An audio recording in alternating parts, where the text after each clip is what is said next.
Chapter 3. Tutorial 2. All of the muscles in Hansu's body started squirming around at a minuscule level. His body, which he wasn't accustomed to due to the time gap, moved quickly according to Hansu's will. Hansu, who had readied his body, slowly walked towards the goblins, who were crazily running towards him. They were already trying so hard to get to him, so what was the point of him running? It was important to conserve stamina in order to wield his dagger. Hansu deflected a goblin's swinging sword arm. Kiek? Hansu, who seemed as casual as someone going out on a stroll through the mountains, suddenly changed fiercely, while the goblin was flustered. He released all the strength that he had built up. All the runes were gone. All the skills were also gone. But the same strength, the same stamina, or the same perception had huge differences in effectiveness depending on how they were used. The body was basically a tool of battle, and depending on the way the tool was used, the final outcomes would have differences like heaven and earth. Hansu rushed between the goblins and started slashing madly in all directions. Keek! A running goblin he slashed, screamed in a beastly manner, and dropped down onto the floor, rolling around. In the spot where the goblin dropped, two things were left. A crude poow, which looked much more threatening than a dagger. There was also a tiny rune. Hansu spread out his right hand, grabbed the poow, and swung it fiercely as he grabbed the rune with his left hand, at the time same. At that moment, a part of Hansu's body changed slightly. My luck is good. Kang Hansu. Strength. 11 agility, 10.1 stamina. 9. As the rune raised agility by 0.1, Hansu's status menu changed. Agility, which wasn't previously shown, appeared. In a sense, one's strength is what made one faster, but agility was a little different. The user's time twists and becomes 0.1 times faster, and their reaction speed becomes quicker, as well as the same movement becoming slightly faster. As agility rises, the user starts to live in a different dimension. Every rune stat other than strength and stamina, which were already present in humans, started at 10, due to the stats not normally being present in humans. Hansu moved his new, faster body without hesitation towards the incoming goblins and started to cut them into pieces. Sometimes a rune didn't come out. When one did, it was small. But since numbers were numbers, Hansu's rune stats rose slowly but surely.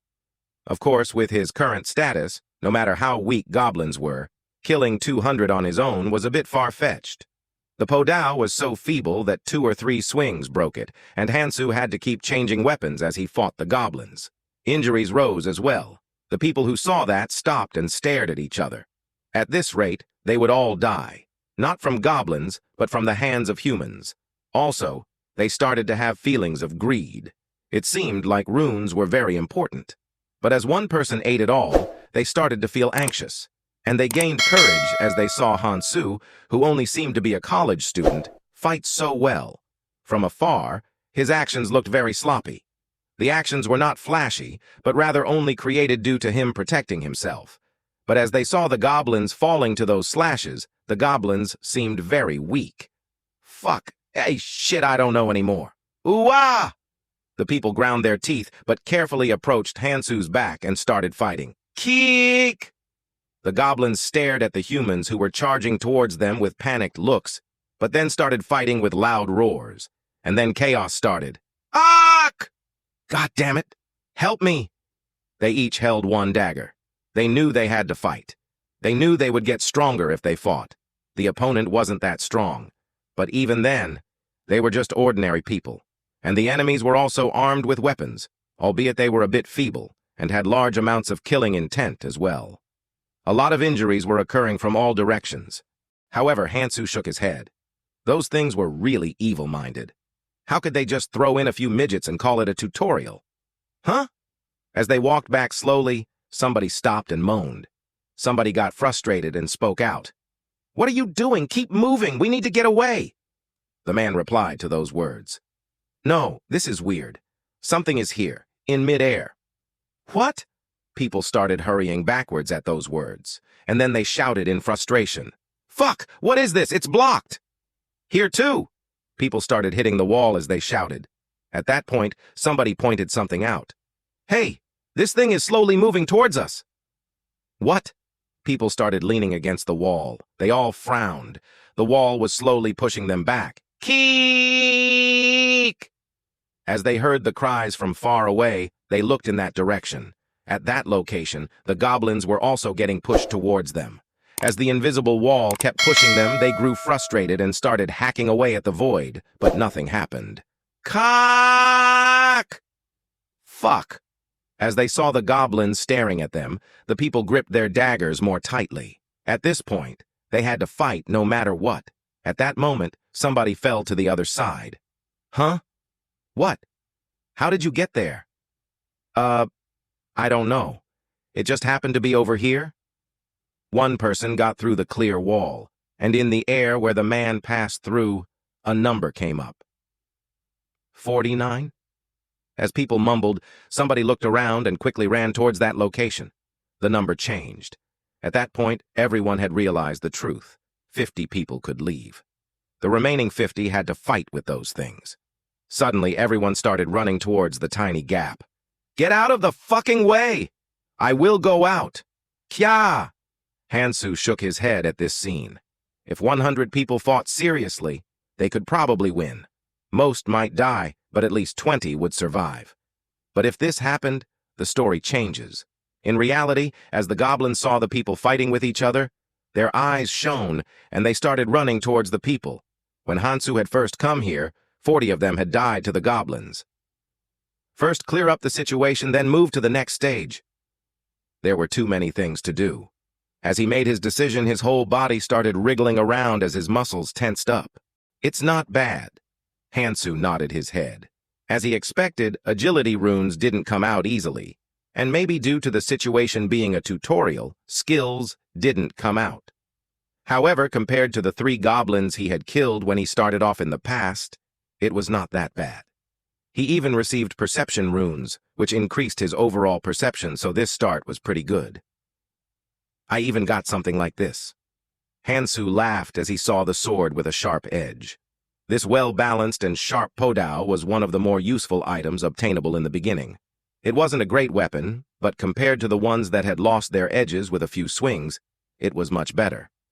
With the dagger attached inside and the poow attached by his waist, his whole body had multiple scars, as he had rushed in order to end it fast. Hansu, who had finished his basic preparations, thought of the things that he needed to do at the moment. Firstly, I won't be able to meet them. He was a first-year adventurer. On the other hand, Keldian, Kangtae, and Erez were 19 to 20-year adventurers.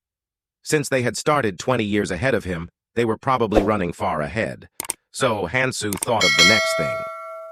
Well, telling them about the abyss is rejected. The dimensional corrosion of the abyss was sped up, depending on how much the corroded dimension knew about the strength, intel, and skill of the abyss. It was like ink spreading in the water. If intel about the abyss were to spread, the invasion of the abyss would start earlier. First, strengthening myself is of utmost importance. He was here in order to change the flow of water. However, having the strength to change that flow of water was the start, and was of utmost importance.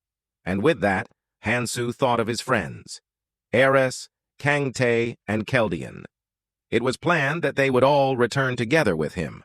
Unlike him, who had become strong by struggling intensively, each of their actions were close to those posted in a guidebook, and their survival was because of their strength. How did they say they did it? They had told him in the past, how they had gotten strong in the beginning. Erez told him, rejected. It didn't fit his personality, and more than anything, one needed to be at the level of Erez to do that. Next was Keldian. Then, Keldian had eaten all the runes, and he quickly rushed away. In my view, Keldian might have provoked them a little. But Hansu shook his head. In the words of Erez and him, who had come to save humankind, doing that sort of thing was absurd. Also, there was more bad than good in the long term if that were to happen. If you kill somebody, a rune will appear, but it didn't mean that the person who took the rune would have the dead person's strength added to their own. Runes didn't drop in large numbers. In reality, the man who had died earlier had more than 20 runes together, if you combined his strength and stamina, but the only thing that was dropped was a single strength rune. If you look at it from the point of society, coexistence was the answer. That was the reason why Eres, who had included everyone, was able to stay as a leader until the end. More than anything else, if he were to think of his plans, killing a person to obtain a rune was forbidden. It might be different if they were to kill others, though. How did Kangtae say he did it? This doesn't help either. His luck was too good. Agility was one of the most useful stats out of the beginning stats. The increase in reaction speed allowed one to easily dominate others. And there should be a limit to how lucky one can be, killing a tutorial goblin and getting a regeneration rune. The methods of those three did not fit him. Actually, their methods were a bit lacking. He needed a way to leap over their standards and rush forward with dominance. Hansu knew of such a way. Something like this existed. A long time ago, one of his comrades from the final brigade had told him. The tutorial area, where 10,000 people were trapped for 3 months, contained a secret. In this place, there was a hidden dungeon. For a beginner, the difficulty was immense, so attempting to complete the dungeon would only end in failure. However, just getting to the halfway point would allow one to have an incomparably immense head start. His comrade, who had only gotten to the halfway mark after a long struggle, became strong enough to the point of entering the final brigade. Becoming one of the final brigade meant being one of the top 100 strongest humans. Because of that, the hidden dungeon was one of the most important locations in the tutorial area. This world was not fit for mankind to survive, but one thing was clear. Something that seemed close to impossible would grant a larger reward when completed. First, I must accomplish that. Hansu set his primary goal. Chapter 4, Tutorial 3. In that case, there is something that I need to solve first. There was a hidden piece. If it did indeed exist, then it would be something that an evil god would have hidden, something that overpowered and theoretically unobtainable in the beginning. From what he had heard, the difficulty of the final dungeon located in the tutorial area was too high for a beginner to clear. The survivors of mankind were all geniuses, but no one had reached the end of the final dungeon. In order to finish, Hansu would have to collect many pieces. These hidden pieces were hidden around the tutorial area. To clear the final dungeon, he must monopolize every remaining hidden piece and become stronger. Let's see. The first hidden piece was said to be located in the nearest train station. The tutorial was split into 2 stages. The first stage was one in which the first 100 people acted together. For 1 week, the 100 people would stay in the designated area, and then for 3 months after that, the second stage commenced in which they would hunt in another designated area. When those 2 stages were over, the protective area would be opened, and they would be able to meet with the people from previous years. To his knowledge, there were 2 hidden pieces in the first stage of the tutorial. After 1 week, those 2 hidden pieces would disappear. He needed to find them before the week was over. Hansu got up and dusted himself off. I'm heading to Gangnam Station. The location of the first hidden piece was Gangnam Station. By the time Hansu started heading over there, a chaotic situation had already arisen. I knew this would happen. Hansu clicked his tongue as he heard the screams from multiple directions. Why are you doing this? Ah! We will go separately. Go where? We need to group in order to survive. In the location where the battle ended, everyone was making an uproar. Their opinions probably differed. There were a lot of small fights here and there between the people who wanted to act by themselves and those who wanted to group up. Normally, if their desires were that different, it would be normal to separate. There would only be problems if you held on to somebody with a drastically different opinion. However, if one side overwhelmingly didn't want the other side to go for some reason, a problem occurred. Since there were over 100 people, there were obviously people who were more beautiful than normal. For the same reason, there were also a few who got used to the new world more quickly. Ah, seriously! Suddenly, a group of 3 males and 4 females dashed out and ran towards Hansu's location. Hey, where are you going? With their levels of beauty, there will definitely be problems. Maybe it was because they were at Gangnam Station and were brought here, but their appearances were above average. One was seriously a league above everyone else. Suddenly, one woman looked behind them and shouted, "We will act separately. We are going to work with this person here." As Hansu heard the frantic calls, he frowned. Hey, Hansu! Why are you pretending to not know us? We're acquaintances. Oh, right. Hansu nodded then, as if he just remembered. Because everyone had died right off at the start, he hadn't remembered his college acquaintances. There was no way he could remember them after 50 years. He had forgotten already, but after this situation occurred, he started to remember them bit by bit. Oh yeah, we came with 4 guys and 4 girls to get closer to each other. From the other side, a 30-something-looking man ran towards them while breathing excessively and was startled after he saw Hansu. That guy is... The man remembered. Hansu was the guy who advanced quickly as he crazily slashed apart the goblin-looking beasts. He was so good at fighting that while the others were struggling with 2 to 3 of them, he alone killed dozens of them. Does he do some sort of sport? The middle-aged guy, Tae-sung, kept contemplating. He understood that Hansu was strong. And he looks hurt too. But as the fairy had told them before, no one was at an extremely high level yet. As Hansu saw the squirming Tae-sung, Hansu clicked his tongue. This is why it's problematic. Normally, the people wouldn't even think of fighting. The hype of the battle had not yet disappeared. Their first injuries, their first encounters with violence, and the results gave them confidence, which could clearly be seen in their excited expressions. The others were the same. It would be hard to use reason. There was really no reason to start fighting with each other right now. The time in which Hansu would become angry enough to fight was long gone. There was no reason to meet this man or stay here any longer. Hansu turned and started walking away from Tae-sung, who was starting at him. As Hansu started to walk off, Tae-sung watched him bewilderingly. This bitch, leaving a person in front of him? Hey, where are you going? Then Hansu suddenly got curious and turned around to confront him. What would this person say to him? Is there something you want to say?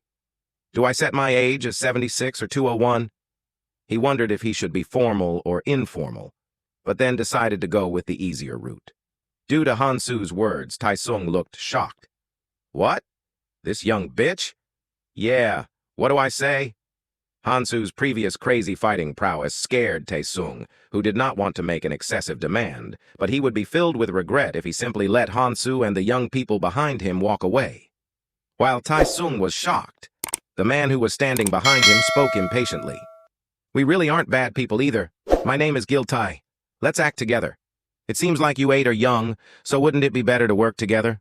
It seems that there will be a lot of times where strength is needed from now on. Then, people who agreed with his words gathered behind him. No, it's not that they agree. From the atmosphere, it seemed that they knew each other. Hansu stared at the man who had talked to him, as he seemed like the leader. His eyes. There were a lot of people like this. Those who got used to things way too quickly. No, it would be more fitting to say that they were restricted in the world they had used to live in. And now, since those restrictions were gone, they were like fish swimming in water. Hansu thought for a moment, choosing between the dying wishes of Eris and Keldian, and then made a decision. Eris, you are saving a lot of people right now. I will let them go once. Honestly, pulling out the roots that hadn't done anything yet was not in his character. Even then, his stats were still pretty average. He needed to get out, but if he killed everyone here and left, the time for hidden pieces would be rather limited. Hansu replied abruptly. Dismissed. Having a lot of people wasn't bad, since it made hunting much easier. However, people who were like vultures, trying to gobble up everything they can, were bound to make trouble. Hansu, who had finished talking, searched around the goblin corpses and bound 2 more poows to his waist, and then started to walk away. The remaining friends looked at each other, and then followed behind him. This son of a bitch! Tae-sung, who had been watching Hansu, gritted his teeth and stepped forward, but Gil-tae blocked his path. As Tae-sung watched his elder brother Gil-tae's actions with a weird look, Gil-tae opened his mouth. This isn't the time to be fighting with them. They can be dealt with after everything is organized. We must first get this place in order. Gil-tae looked around at the 70 or so people remaining. The current situation was already chaotic. A strange place with strange beasts. And that damnable fairy, too. Since it was already chaotic, keeping those who would create trouble would only make it hard on him to control them. First, Set the atmosphere here. From one point of view, this chaotic period was a chance. Gilte stared intensely at the location where the group had disappeared for a while and then stomped his way into the crowd. Tysoon, one of the group of friends, stared at Hansu, who was walking in front of him raggedly with a complicated look. I'm not sure if this was the right move. But Tysoon shook his head. If they stayed in there, a real division would have occurred. Humans were scarier than goblins. Besides, being next to Hansu made him feel safer. Logically, it didn't make sense that being next to one person felt safer than being next to 70. But that's how it was. Anyways, Tysoon knew that this guy was peculiar. Starting all the way back from orientation at the college, Hansu had been in a corner, dazed, as if he was thinking of something else. He had also said that he was an orphan, and from that, Hansu seemed like a weak target. The reason why Tysoon had brought him today was because if there was somebody lesser than him around, Tysoon would stand out more. Tsk. But Tysoon didn't realize that Hansu was like that. As Tysoon remembered Hansu fighting manically in the front, he watched Mahi, the beauty of the group, with a face full of regret as she was staring at Hansu. He then cleared his throat and spoke. Hey, Hansu, do you really not remember us? At those words, Hansu looked at Tysoon and then spoke. I think I got amnesia when we got here. I don't really remember much. Hey, why do you talk like an old man? Does it show that much? Mihi smiled softly at those words. Hansu stared at her. The other three girls weren't bad, but she had a beauty that stood out. At that level, living life was pretty easy. But in the other world, beauty was a double-edged sword. If you had the confidence to use it well, it became a weapon. But if you aren't strong enough, then you would invite all sorts of crooks. Well, she'll figure it out by herself. Hansu ceased his thoughts and kept moving. Mihi stared at Hansu and spoke cautiously. Where are you going right now? Hansu had been walking with a purpose from the beginning, as if he knew exactly where he wanted to go. Hansu gave a short reply. Inside Gangnam train station. Why there? Hansu pondered for a moment. If I travel alone, I don't need to explain all these things, but this is rather annoying. However, since he decided to keep Eris's words in mind as much as possible, he gave a curt reply. I'm getting a feeling. A feeling? Yeah. It seems that with the amnesia, I seem to have gained psychic powers. I'm getting a feeling that I must go to the train station. It was too annoying to explain every single thing, and they would probably believe him if he said that he gained psychic powers. Well, even fairies exist. So if I say that I have psychic powers, they will somewhat understand. Technically, he didn't really lie either. If one was extremely lucky, they could get a rune with something called the sixth sense. Hansu, who had organized things simply, continued to walk forward while the others looked at him weirdly. His actions had been weird from the beginning, but psychic powers? Is it okay for us to follow that guy? Jisun, one of the girls standing behind Mihi, softly whispered to her boyfriend, Gangtae. This couldn't escape Hansu's enhanced hearing. Hansu smirked as he spoke. You really don't have to follow me. I'm the type that respects personal preferences. Hansu, who headed forward without hesitation, went down the steps to the 12th exit that came into view. The group made bitter expressions before following after Hansu. Honestly, the things humans could do to them were much more terrifying than whatever a beast would do, and what the fairies were capable of was even more terrifying. It'd be nice if he really had psychic powers. Tysoon, who was mumbling inwardly, went down to the train station and then spoke to Hansu. Ah, are you preparing a place to live? Hansu nodded at those words. Suddenly, Hansu slashed his poow downwards. Click! Unfortunately, there are some friends already living down here. 1. In Korea, the way of speaking changes in regard to the speaker's age and his seniority towards the person he's speaking with.